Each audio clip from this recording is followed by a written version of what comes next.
नमो तस्सा भगवतो अरहतो सम्मा सम्बुद्धस्सा अत्तदीपविहरताय शरणाय शरणं ब्रह्मादीपविहरतां ब्रह्म शरणाय शरणं यथेन सत्सवञ्जेन ओके जय मंगलांति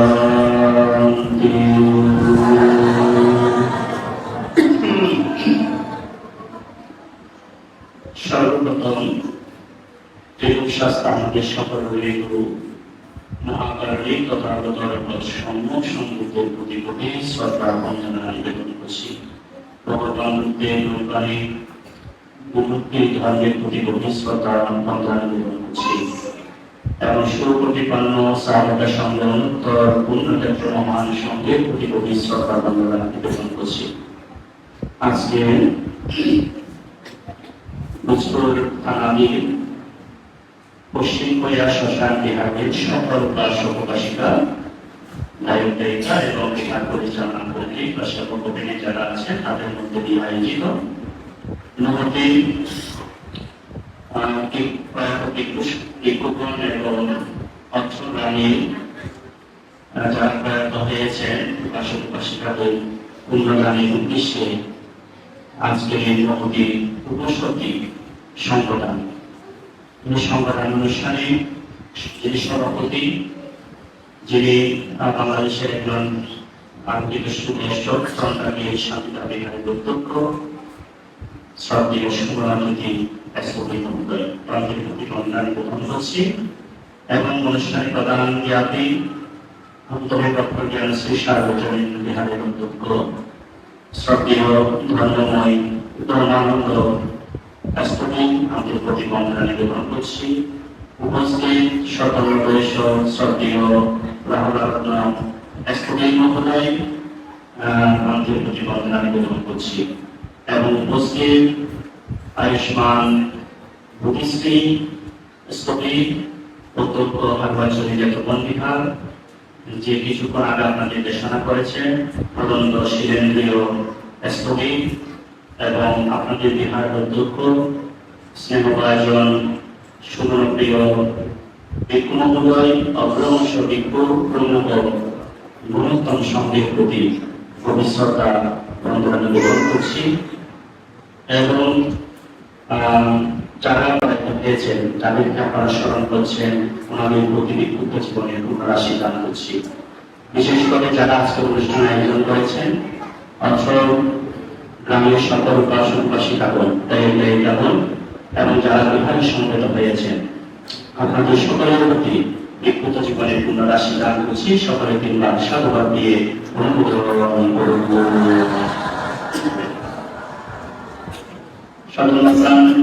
উপাসক উপাসিকাগণ আজকে অত্যন্ত সুন্দর একটি পরিসরে আপনারা এই অনুষ্ঠান আয়োজন করেছেন এবং এখানে বেশ কিছু জিনিস খুব ভালোভাবে আপনারা সুসম্পন্ন করেছেন। আমাদের এখানে যেমন আমরা কোনো কোনো গ্রামে গেলে দেখতে পাই ইদানিংয়ের মধ্যে দেখতে পেয়েছি যে এরকম বছরটি সংবাদ অনুষ্ঠান আয়োজন করে একবারে গ্রামের 4-5 জন ওনারা বক্তব্য রেখেছেন, শেষে বান্ধবের কোনো সময় দেওয়া হয়নি।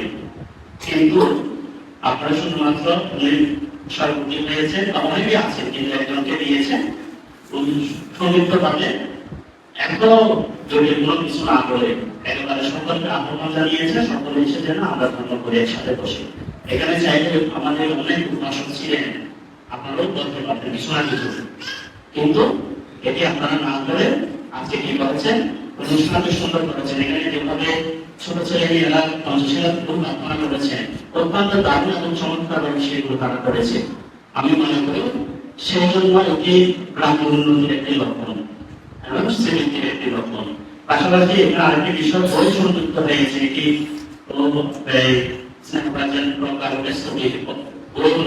আসলে অনেক কঠিন একটা কাজ, এত সহজ কাজ নয়। সেই একটা নির্বাচিত বই সম্ভবত আপনাদের গ্রন্থের মধ্যে দিয়ে না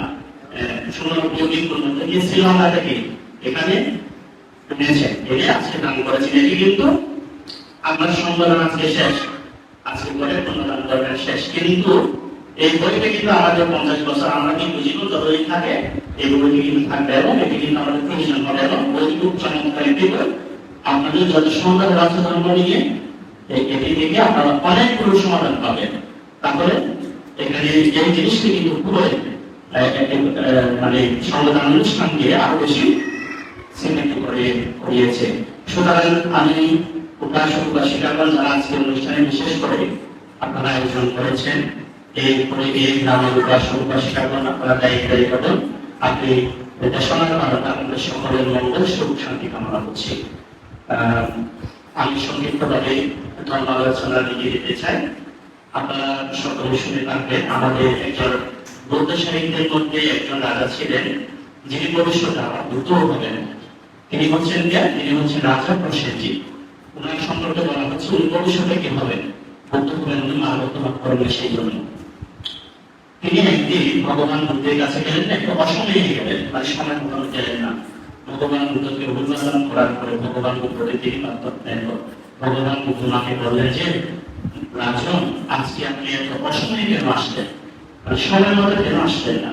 তিনি বললেন যে আমার পারিবারিক কাজ ছিল, দায়িত্ব ছিল, কর্তব্য ছিল, এগুলো কর্তব্যটা আমার হয়েছে। তখন ভগবান বুদ্ধ সে রাজাকে উদ্দেশ্য করে একটি চমৎকার দেশনা করেছে। এটি সূত্রটির নাম হচ্ছে পরমব্রত সূত্র। সেই সূত্রের মধ্যে ভগবান বুদ্ধ বলছেন, রাজন, আপনি দেখতে পেলেন পূর্ব দিক থেকে আপনি দাঁড়িয়ে আছেন, পূর্ব দিকে তাকিয়ে আপনি দেখতে পেলেন পূর্ব দিকে যত মাটি আছে, যত পাহাড় আছে, যত জিনিস আছে, সমস্ত কিছু চুরমার করে ধ্বংসভাবে আপনার দিকে এগিয়ে আসছে। অর্থাৎ সমস্ত পৃথিবী বিভিন্ন হতে হতে ভেঙে ভেঙে চূর্ণ হতে হতে আপনার দিকে এগিয়ে আসছে পূর্ব দিক থেকে। তখন আপনি কি করবেন? তখন রাজা প্রসেনজিৎ উত্তর দিলেন, যদি পূর্ব দিক থেকে পৃথিবী ভাঙতে ভাঙতে আসে, পাহাড় পর্বত ভাঙতে ভাঙতে আসে, তাহলে আমি মানে পূর্ব পশ্চিম থেকে কি করবো? আমি দৌড়াতে থাকবো, মানে পশ্চিম থেকে ছুটতে থাকবো। তখন ভগবান বুদ্ধ তাকে বললেন যে আচ্ছা, আপনি কয়েকদিন পৃথিবীটা দৌড়ানোর পর দেখতে পেলেন, এবার পশ্চিম দিক থেকে পুরো পৃথিবী ভাঙতে ভাঙতে আসছে এবং চূর্ণ বিভিন্ন হতে আসছে, তখন আপনি কি করবেন? তখন তিনি উত্তর দিলেন, যেহেতু পূর্ব দিক থেকেও ভেঙে ভেঙে আসছে, পশ্চিম দিক থেকেও ভেঙে ভেঙে আসছে, আমি কি করবো? আমি দক্ষিণ দিকে দৌড়াতে থাকবো। তিনি দৌড়াতে থাকলেন। তখন তিনি কিছুদিন চলার পরে তিনি দেখতে পেলেন যে পশ্চিম দক্ষিণ দিক থেকে সমস্ত পাহাড়, পৃথিবীর মাটিগুলো চূর্ণ বিচূর্ণ হতে হতে তার দিকে এগিয়ে আসছে। তাকে ভগবান বুদ্ধ প্রশ্ন করলেন, এখন আপনি কোন দিকে দৌড়াবেন, আপনি কি করবেন? তখন তিনি বললেন যে এবার আমি শুধুমাত্র একটি মাত্র জায়গা আছে, সেটি হচ্ছে উত্তর দিক, আমি উত্তর দিকে দৌড়াতে থাকবো। তখন ভগবান বুদ্ধ আমাকে বলেন, কিছুদূর দৌড়ানোর পরে আপনি দেখতে পেলেন যে উত্তর দিক থেকে পুরো পৃথিবী ভেঙে ভেঙে চূর্ণ বিচূর্ণ হতে হতে আপনার দিকে ছুটে আসছে, তখন আপনি কি করবেন?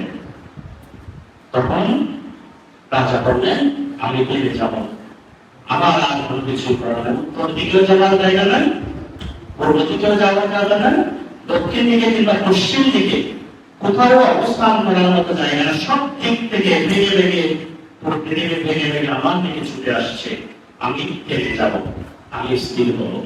আপনি তার আশ্রয় গ্রহণ করবেন?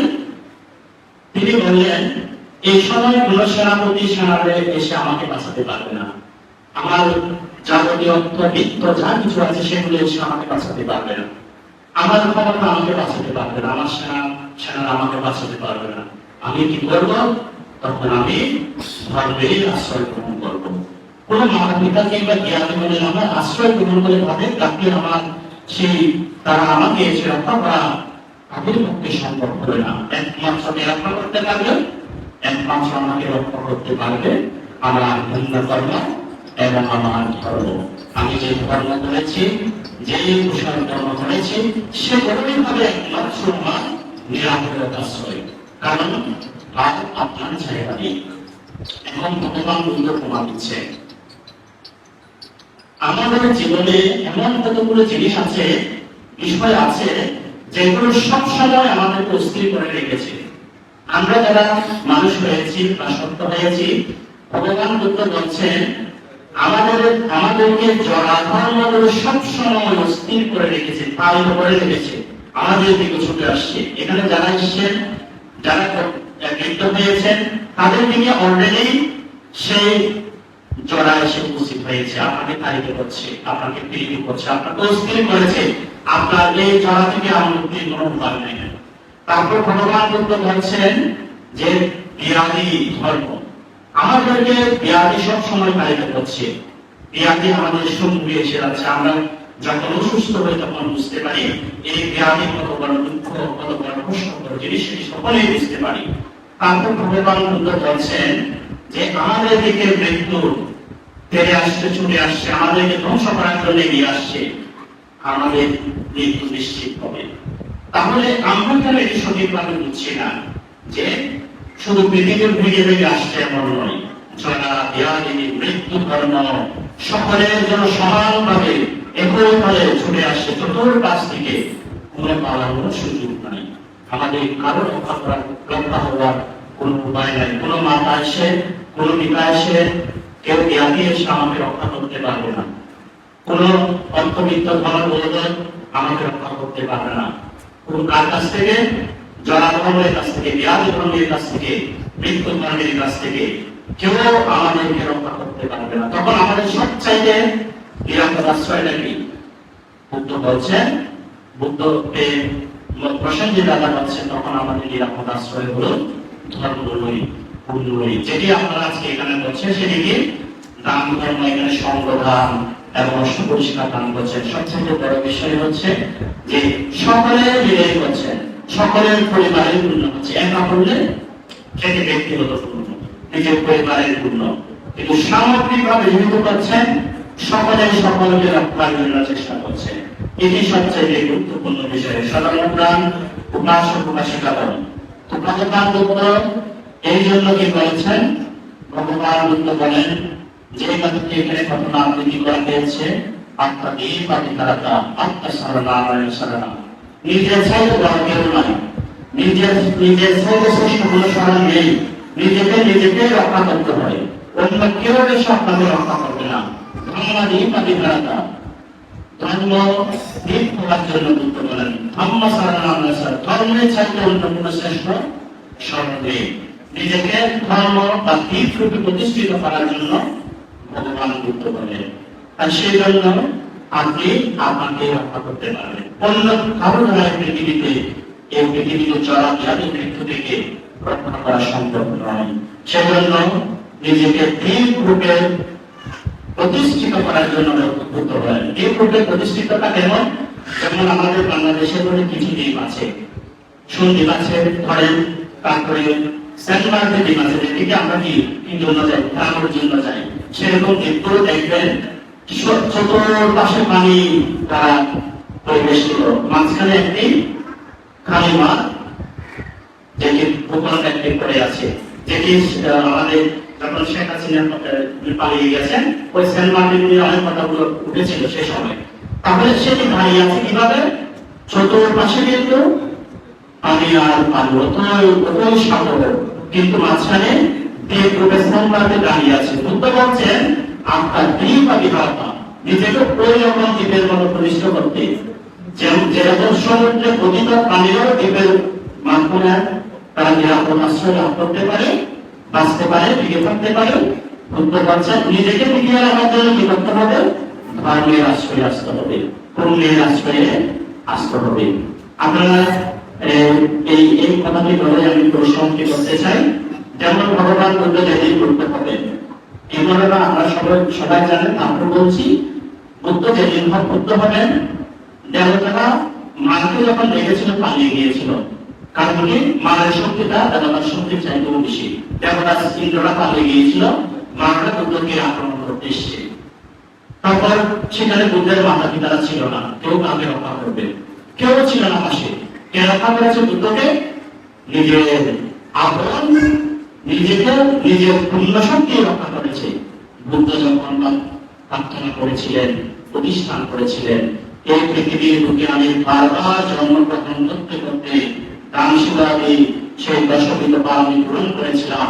এই পৃথিবীর বুকে আমি পেশান্তর রাজা হয়ে যখন জন্মগ্রহণ করেছিলাম, পাঁচটি আমি মহাদান করেছিলাম, এটি সচরাচর মানুষরা করতে পারে না। সেই দান পুণ্যের চেতনায় এই মানরা যাত্রাবাসী হোক এবং সেটি যদি সত্য হয় যেন আমি এই আসনে যেন বুদ্ধ হতে সক্ষম হই। বুদ্ধ হয়েছিলেন কিভাবে হয়েছিলেন?